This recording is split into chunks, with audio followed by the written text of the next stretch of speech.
Terima kasih sudah klik video ini. Tapi jangan lupa guys, klik tombol subscribe karena subscribe itu gratis. Dengan subscribe kamu support channel ini terus untuk upload hampir setiap hari. Ingat, subscribe itu gratis. Gak ada ruginya kamu klik tombol subscribe guys. Selamat menonton.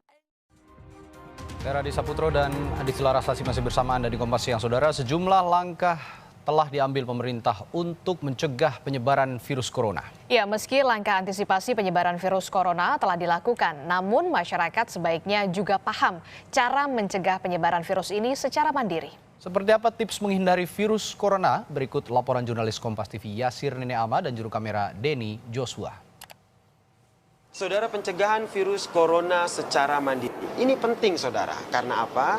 Karena kalau kita lihat meskipun pemerintah Indonesia telah melakukan berbagai upaya untuk mencegah virus corona itu masuk ke Indonesia. Di antaranya adalah menyiapkan alat pendeteksi suhu tubuh di bandara ataupun di pelabuhan. Dan juga menyiapkan 100 rumah sakit yang memiliki ruang isolasi untuk mencegah penyebaran virus corona. Meskipun sudah ada beberapa upaya yang dilakukan oleh pemerintah, namun dari diri kita sendiri juga harus ada upaya pencegahan secara mandiri. Apa saja sih yang harus kita lakukan untuk mencegah virus corona itu tidak menyerang atau menginfeksi kita? Langsung saja kita ngobrol dengan Profesor Dr.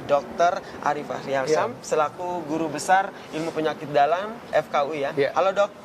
Ya, kabar baik. Kabar baik ya Dok ya? Baik, alhamdulillah. Dok, kalau berbicara soal virus corona, sebenarnya virus corona ini apa sih Prof? Bisa dijelaskan secara singkat? Iya, jadi memang ini kan lagi rame di mana-mana ya mengenai adanya virus novel corona ya, Wuhan ini.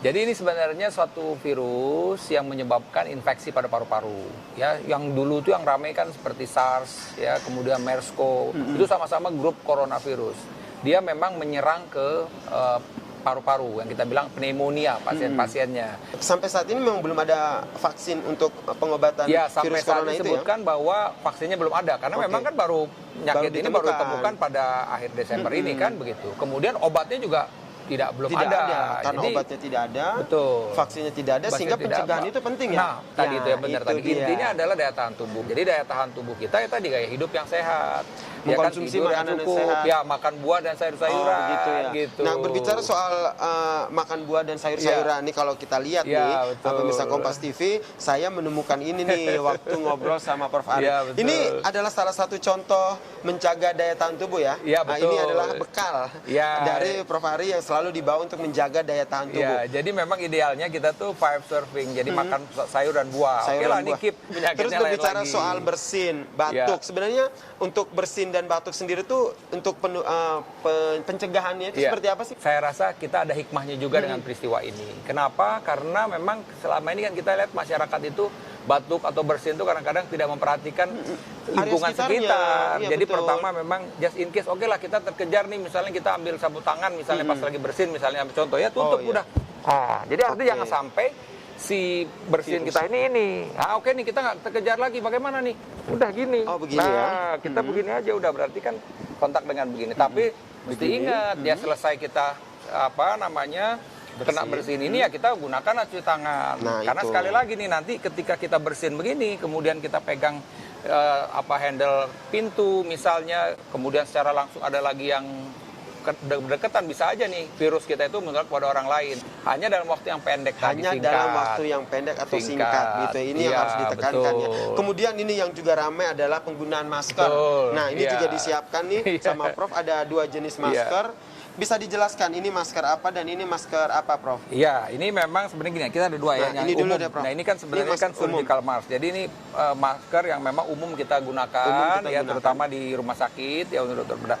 Nah, jadi ini memang ada nah, ini nih, informasi. ada warna. Iya, jadi mesti kita mesti perhatikan dulu dan warna putih bahwa nih. memang ini mesti seperti begini. Kenapa? Karena kita ini kan dari kita sendiri nih ya. Artinya nih kan kita nih batuk atau bersin, nutup.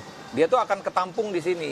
Oke, saya praktekkan ya. Nah, begitu. Dan kemudian di sini juga ada ininya, ada ada kawat yang kita bisa jepit di sini. Nah, seperti ini ya kan. Nah, nanti kita mau bersin, ya udah ini relatif aman ya, artinya kita pada bersin begini. Nah, itu yang pertama, biasanya menggunakan seperti ini. Namun ada masker juga nih yang informasi emang ini masker ini lebih aman. Jadi sebenarnya begini ya, kalau memang benar-benar ini kita tahu bahwa ini memang benar-benar karena infeksi oleh virus, ini memang yang ideal, yaitu N95, karena dia itu mempunyai artinya proses penyaringan virusnya itu akan lebih baik dia, ya akan lebih baik dia untuk mencaring virus. Karena di sini sifatnya untuk kita yang orang normal. Jadi artinya kita petugas kesehatan, ini saat ini ya di beberapa kita yang disediakan tuh ini. Hal-hal sederhana apa lagi yang perlu banget diperhatikan? Iya, yang saya bilang tadi kan kebiasaannya saya rasa sekali lagi bahwa peristiwa adanya wabah virus corona ini mestinya juga kita ambil hikmahnya. Tadi ini gaya hidup kita sehat, ya banyak mengkonsumsi buah dan sayur-sayuran. Kemudian gaya hidup sehat kita tadi bagaimana kita etika batuk, ya apalagi kita ada di sekitar kita. Ya kemudian juga yang terpenting adalah yang kadang-kadang kita lupa adalah bagaimana kita cuci tangan. Nah, cuci tangan nih, Itu saudara. dia yang penting. Kira-kira bisa diajarkan Boleh, tidak, saya Prof? tunjukkan. Bagaimana cara Iya. mencuci tangan yang Iya. baik?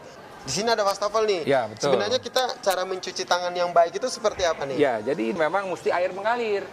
Nah, Nggak ini bisa mesti perhati- dikobokan atau nggak begitu-gitu, bisa, nggak tidak bagus boleh. ya? Ingat itu, tidak boleh tidak cuci boleh pakai di kobokan seperti itu ya. kobokan. Harus Jadi, air yang mengalir. Oke lah kalau sekedar awal misalnya orang habis makan padang cuman buat ngebersihin sedikit, oke. Tapi setelah itu dia harus ke tempat wastafel. Kalau just in case untuk sebentar aja masih boleh. Tapi sekali lagi untuk benar-benar cuci tangan kita harus air yang mengalir. Air yang mengalir Jadi seperti mesti ini. dipastikan airnya mengalir ya. Kemudian? Oke, jadi dalam kita bercuci tangan memang kita sebaiknya ada sabun yang kita Sabun. gunakan, ya kan? Oke. Kemudian prinsipnya adalah bahwa di dalam kita melakukan cuci tangan ini seluruh dari bagian tangan kita ini mesti kena semua, ya. Jadi di dalam sendi-sendi ini ya. Ya, oke, seperti ini.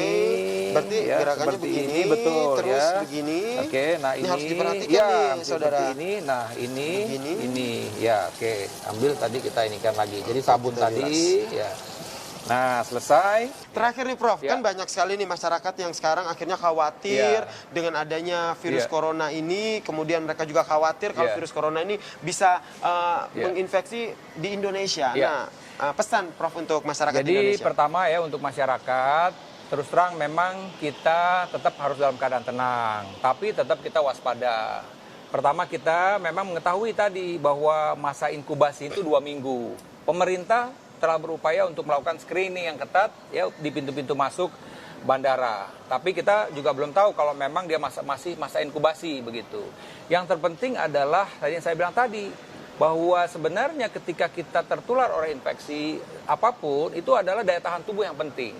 Kita tahulah walaupun dalam satu keadaan itu misalnya ada orang kena infeksi di dalam satu padahal terpaparnya sama belum tentu dia kena karena tadi bicara daya tahan tubuh. Daya tahan tubuh itu bagaimana? Ya pertama tadi gaya hidup yang sehat, makan yang teratur, mengkonsumsi buah dan sayur-sayuran, ya kemudian tadi stop merokok, alkohol, ya dan kemudian tadi hal yang simpel tadi itu cuci tangan tadi itu dan etika batuk itu yang Oke. penting yang mesti diperhatikan Baik. oleh masyarakat sekalian. Kita ambil hikmahnya aja, mudah-mudahan dengan peristiwa ini kita akan selalu memperhatikan kesehatan tubuh kita. Kesehatan dan juga gaya hidup sehat itu Iya, pentingnya. betul. Baik, terima Terima kasih kasih, Prof Ari atas sama-sama. perbincangannya. Semoga apa yang disampaikan oleh Prof Ari itu bisa kita terapkan dalam keseharian kita. Tujuannya adalah untuk menjaga kesehatan kita dan mencegah virus itu menyerang tubuh kita.